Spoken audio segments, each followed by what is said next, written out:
সালামু আলাইকুম। এই ভিডিওতে আমরা পরাবৃত্তের উপকেন্দ্রিক লম্বের দৈর্ঘ্য বের করার টেকনিক শিখব। তো এই ছোট্ট একটা শর্টকাটের মাধ্যমে আমরা বের করতে পারবো। তো আমরা এখানে 5টা এক্সাম্পল নিয়েছি। শর্টকাটটা হচ্ছে মডুলাস অফ অপর চলকের সহগ ডিভাইডেড বাই সর্বোচ্চ পাওয়ার বিশিষ্ট চলকের সহগ।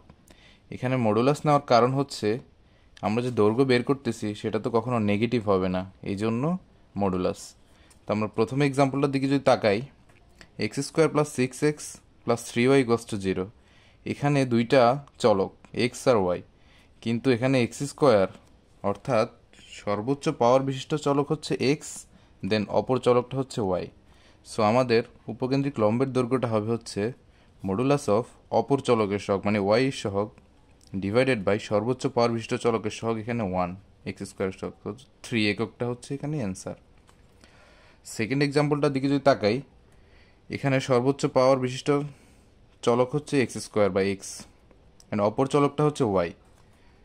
সো উপকেন্দ্রিক লম্বের দৈর্ঘ্য হবে হচ্ছে অপর চলকের সহগ অর্থাৎ ওয়াই সহগ হচ্ছে -4, x² সহগ হচ্ছে 3, মাইনাসটা হবে না, 4/3 এককটা হচ্ছে এখানে অ্যান্সার।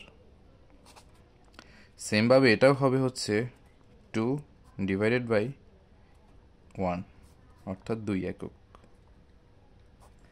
এই অঙ্কটার ক্ষেত্রে অপর চলকটা হচ্ছে এক্স, এক্সের সহগ হচ্ছে 8, সর্বোচ্চ পাওয়ার হচ্ছে এখানে y², তার সহগ হচ্ছে 1 অর্থাৎ এটা হচ্ছে 8 একক। এখন এই 5 নাম্বারটা তোমরা নিজেরা করবে এবং কমেন্ট সেকশনে জানাবে। আর আমাদের এই নিয়মটা কেবলমাত্র এমসিকিউর ক্ষেত্রেই অ্যাপ্লিকেবল, রিটেনে কিন্তু ভুলেও ইউজ করবে না এটা।